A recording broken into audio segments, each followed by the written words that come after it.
Hola, Fernando Fraquelli, a mi lado. Muy bien, acá estamos. Para hacer esta reflexión sobre los temas que van pasando con invitados especiales, ¿no? Claro, ¿por qué? Porque es un momento de mucha discusión. Sí. Los partidos políticos están discutiendo, los frentes políticos están discutiendo, analizan la actualidad y se analiza también qué es lo que ocurrió en la República Argentina y forja o los hombres y mujeres del radicalismo que acompañaron al Frente para la Victoria, también están trabajando sobre la realidad política y estamos junto a Gustavo López. ¿Qué tal? ¿Cómo le va? Buenos días. Bien, muy bien. ¿Cómo va? Bien, muy bien. Por suerte, gracias por la invitación.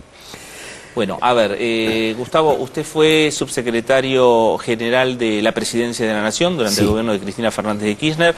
Hay una realidad hoy también respecto a lo que sucedió hace muy poco tiempo en la República Argentina. ¿Cómo analizan esta actualidad de lo que pasó a cómo estamos hoy? A ver, la coyuntura indica que ningún análisis se puede hacer obviando las valijas de López, digo, porque si no nos equivocamos. Claro. Me parece que eso ha impactado mucho en la sociedad, le ha pegado a la sociedad en su conjunto, pero básicamente nos pegó a nosotros. Digo, yo me siento estafado, traicionado, todo el sentimiento que uno puede sentir después de haber puesto una década de trabajo en función de un proyecto político.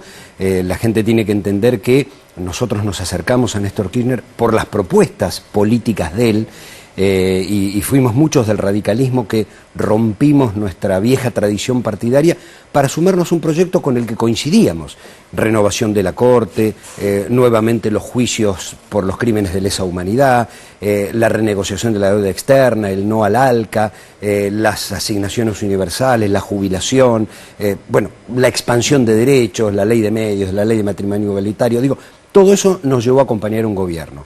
Aparecen estas cosas que obviamente nos lastiman, pero uno tiene que volver a la discusión de la política. Cuando digo que no se puede obviar lo que pasó, es que la discusión de la política hay que hacerla por lo que uno propone para el futuro, pero también teniendo en cuenta que esto le ha pegado a la sociedad. Uno no puede hacer como que no ha ocurrido nada. No solo es repudiarlo, sino tener los mecanismos para que no vuelva a pasar.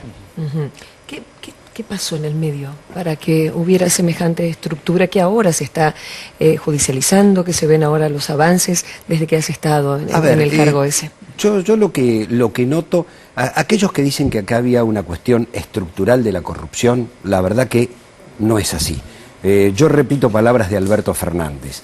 Hay una docena de ministros que caminan por la calle, que ni la justicia ni el periodismo les dice nada, y estoy hablando de ex jefe de gabinete como Alberto Fernández, como Massa, o ministros de Economía como Lavagna, como el Fernández que fue ministro de Economía, como Lustó, como el propio Kicillof, que digo que Bonadío le inventó una causa, pero digo, cuando uno ve a Silioni, cuando ve a Filmus, cuando ve a Tayana, cuando ve a Bielsa, entonces la corrupción estructural es otra cosa. La corrupción estructural es lo que, a mi entender, ocurrió en el menemismo, que para sostener un modelo que era de ajuste, se necesitaba que todas las partes fueran cómplices del mismo esquema. Acá hubo corrupción en un área determinada.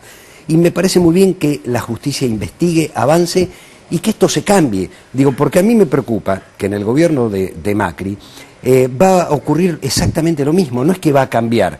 Digo, nosotros venimos advirtiendo. ¿En qué sentido? Y acá hay una docena de funcionarios que su actividad privada es incompatible con la función pública. Y va a terminar mal. Por ejemplo, Aranguren. Digo, no puede ser socio de Shell y además controlar el petróleo en la Argentina. El número 2 de aerolínea. No puede ser el número 1 de LAN y después el número 2 de aerolíneas. Entonces uno dice, ojo con esto, porque termina mal. Porque no hay mecanismos de control en el Estado de estas cuestiones. ¿Pero quién debería controlar entonces? Hay organismos. Porque los hay. Lo primero que tendría que hacer la Oficina Anticorrupción es aplicar la ley de ética pública y decir, esto es incompatible. Bien. O venden las acciones o renuncian a su cargo. Digo, no. Entonces, lo que digo es, me parece que a partir de lo que pasó, hay que volver a la discusión de la política. Y me parece que, bueno, nosotros, desde el radicalismo popular, por llamarlo de alguna manera, hemos decidido unirnos como ejemplo hacia afuera.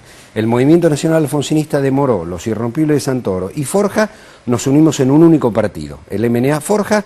Mañana hacemos un acto en el Chaco, con el 81 aniversario de la creación de Forja en el año 1935, y lo que decimos es, nos unimos para volver a discutir políticas. Nos preocupa que en estos 6 meses se perdieron 155.000 puestos de trabajo. Seguro. Es la pérdida mensual en mayo del año pasado más alta desde el 2002, es decir, desde el gobierno de Duhalde no se habían perdido tantos puestos de trabajo, ni habíamos tenido un pico de inflación tan alta. Entonces, nos está preocupando hacia dónde va la economía, hacia dónde va la producción, hacia dónde va el trabajo. Bueno, y esto es lo que queremos discutir. Sí. Y hay que discutirlo a partir de lo que pasó. Gustavo, después de que se hayan conocido distintos casos de corrupción, y los ha estado usted hablando, se dio también el quiebre de la bancada del Frente para la Victoria, sobre todo en la Cámara de Diputados, y muchos analistas políticos comenzaron a decir, se terminó el Frente para la Victoria. ¿Se terminó el kirchnerismo en la Argentina? A ver, si uno llama, el kirchnerismo es el emergente del movimiento nacional y popular. ¿Qué significa esto? Lo fue el irigoyenismo, lo fue el primer peronismo, lo fue Alfonsín en una etapa y lo fue el kirchnerismo. Entonces, se llamará kirchnerismo o se llamará como se llame, pero, y con esto no quiere decir que se acabó, porque lo que no se puede acabar es un pensamiento. Este pensamiento nacional y popular llegó a ser mayoría en determinados momentos de la historia, y lo fue durante 12 años. Ese pensamiento no se acabó. Yo estaba comentando fuera de cámara, este fin de semana hubo un congreso de un sector amplio del peronismo en Formosa. Cuando uno lee el documento dice, no, esto no se terminó. Digamos, en todo caso... Ejemplo. Seguimos hablando de la justicia social, la independencia económica, de la soberanía política, de la expansión de derechos, se habla en contra del ajuste neoliberal, la mirada latinoamericanista, es decir, las políticas están intactas, la idea política. En todo caso hay una discusión por la conducción futura o por la construcción actual.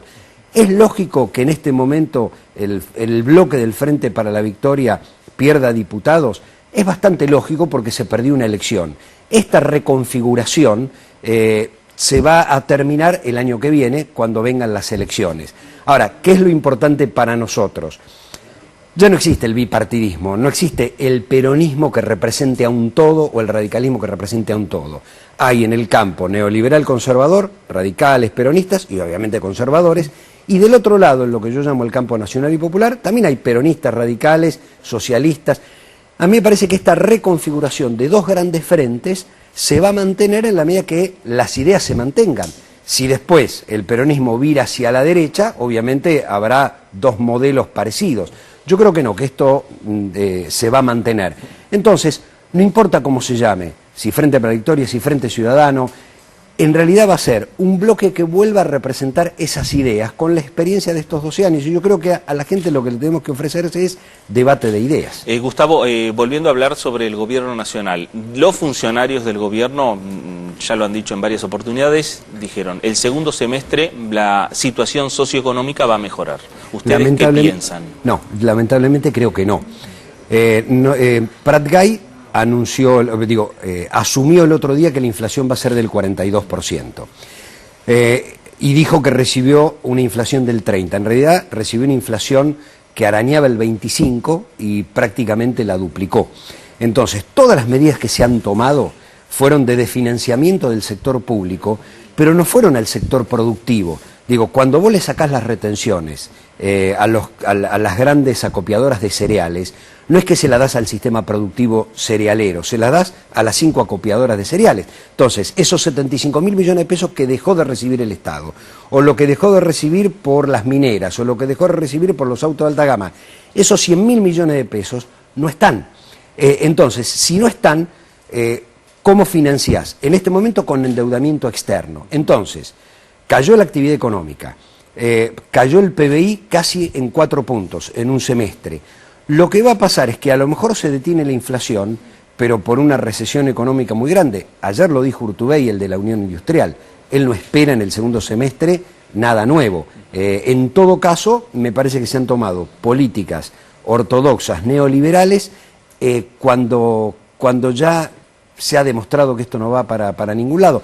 ¿Tiene el gobierno posibilidad de rectificar? No creo que lo haga porque su ideología es otra, pero yo creo que el segundo semestre va a ser planchado. MNA forja mañana 30 de junio con mayor representación en las provincias y con el espíritu de las ideas primordiales filosofía kirchnerista. Sí, yo diría nacional, popular, democrática, latinoamericanista que encarnaron Néstor y Cristina y que puede seguir encarnando Cristina o puede encarnar quien sea, pero lo importante son las ideas. Nosotros seguimos ideas. Cuando las ideas están, Bien. nosotros estamos ahí. Junto Así con que Moro y Santoro. Moró, Santoro, López, no nos movemos de ahí.